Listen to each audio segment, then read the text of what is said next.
Do you ever wish you got to see more of a character? How would that have changed where the story went? Would living in that multiverse reality where they did stick around cure your indescribable emptiness? Probably not! Junpei Yoshino is a sad boy fan favorite character from Jujutsu Kaisen who was only featured in 9 chapters. That's less than 5% of the full series run, which is shrinking by the week.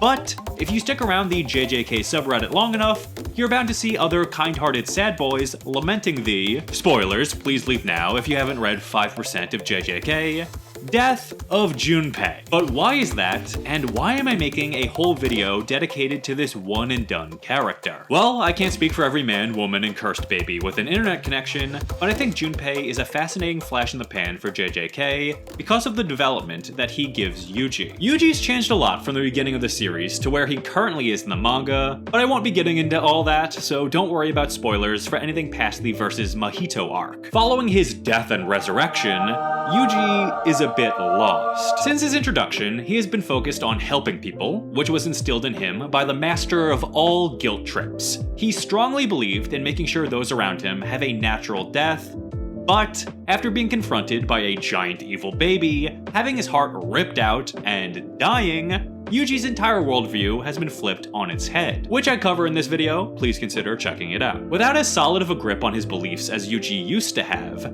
Junpei is introduced as a horribly tragic character who ends up altering Yuji's perspective forever. How does he do that?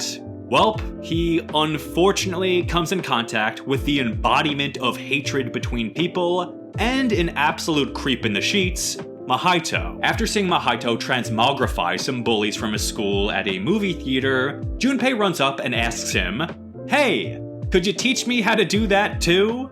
Ruh-roh! Not the response I'd want from anyone within 10 miles of me to have, but Junpei is a troubled kid. He's been bullied pretty brutally in school. I took my fair share of sassy insults during my day, but I couldn't imagine being put through the kind of cruelty Junpei was subjected to. Being forced to eat leggy boys on camera would cause me to boil over in a rage, and as a high schooler, I doubt I would release my anger in a healthy way. Later in the story, it's revealed that Junpei doesn't wear his hair over one eye because he wants to partake in the emo fashion of the day, but because he has a gruesome scar on his face from his bully. The kid no longer even goes to school, and when he runs into his teacher, he's completely clueless to the obvious struggles Junpei has gone through. This boy has had a real rough go, and things don't get much better for him. Junpei tries to live a life of dispassion toward others. He has experienced firsthand human cruelty and believes that all people should strive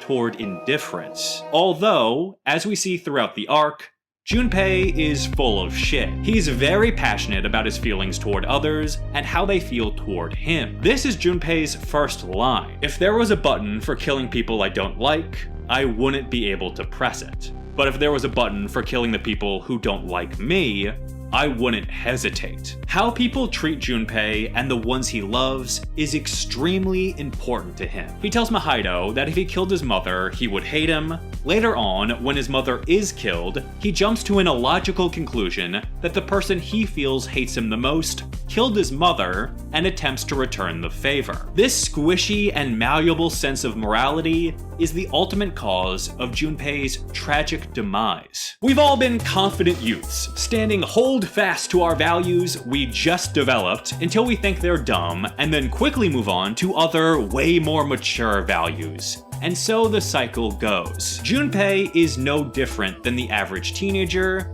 which means he's impressionable. Mahito takes advantage of that and purposely corrupts him, whereas Yuji pantses his way into Junpei's life and nearly changes his worldview just through good old-fashioned compassion. In a way, Junpei serves as a sponge, soaking up the values of the last person who talked to him, and a mirror reflecting the inadequacies of Yuji's perspective back at him.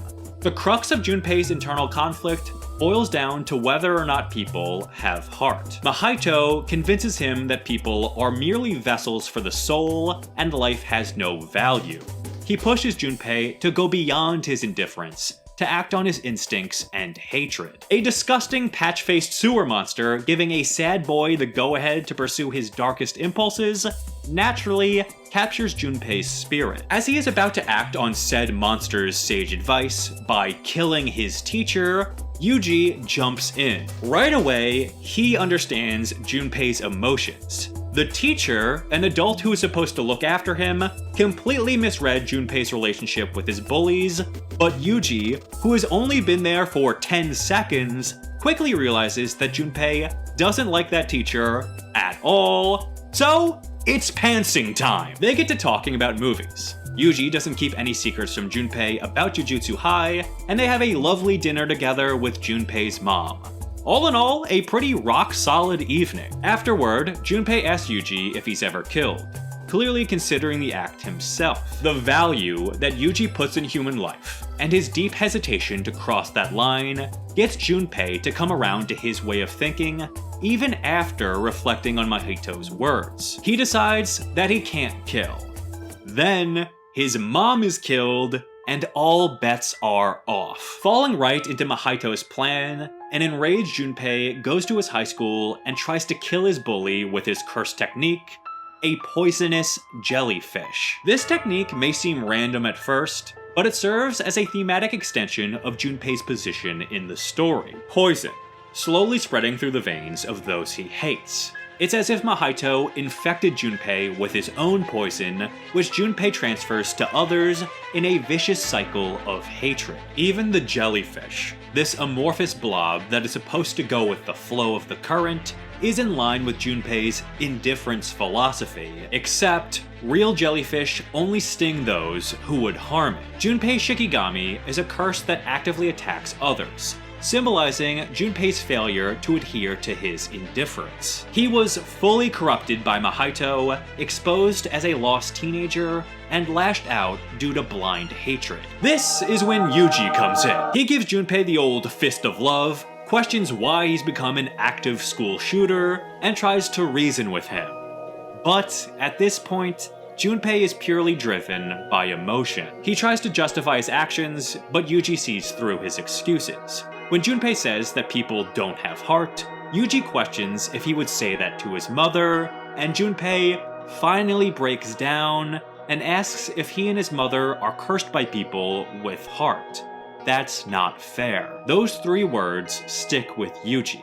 Rather than fighting back, he wants to talk to Junpei to understand where he's coming from. After learning of the death of his mother, Yuji invites Junpei to come to Jujutsu High, to be around friends that he can trust. But Junpei is destined for tragedy. Mahito arrives, tells Junpei that he's just as stupid as everyone else, and transmogrifies him. Junpei is dead within seconds, and Yuji snaps. The story has never shown Yuji in a bloodlust state before. He wants to kill, and he cannot be stopped. Seeing Junpei's tragedy, how unfair and cruel life can be, broke something within Yuji that can never be fixed. He actively tries to slaughter Mahito, who gets a sick thrill from their fight. So much so that he and the story declare Yuji and Mahito to be mortal enemies. These two served as the angel and devil on Junpei's shoulder, one leading him deeper into hatred and despair, while the other tried to pull him into the light through compassion and understanding. In the end, Junpei dies between them, transformed beyond recognition by Mahito, while clinging to Yuji, the victim of an unfair world where people don't always die a natural death. A significant part of the Versus Mahito arc is Yuji's development into a proper Jujutsu sorcerer. From the beginning, Nanami views Yuji as a child who needs protecting,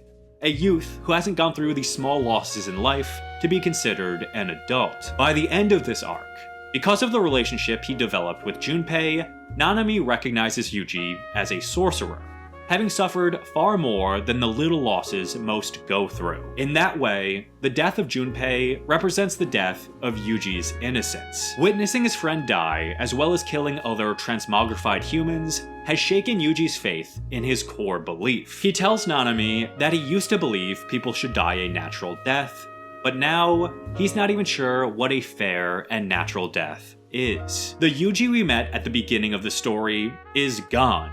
His death and subsequent mission resulted in a literal and figurative rebirth by the time he sees his friends again. That's the development the tragic character of Junpei provides for Jujutsu Kaisen. He was a character designed to alter the protagonist forever through the cruel outcome he experienced. He serves as both an example of the unfairness of the world, but also a warning about the dangers of letting hatred consume you. Despite the what if panel or the tricky opening theme from the anime, there's no going back. Junpei was destined for tragedy. Yuji can only move forward and occasionally wonder with the rest of us what things could have been like if Junpei did live on.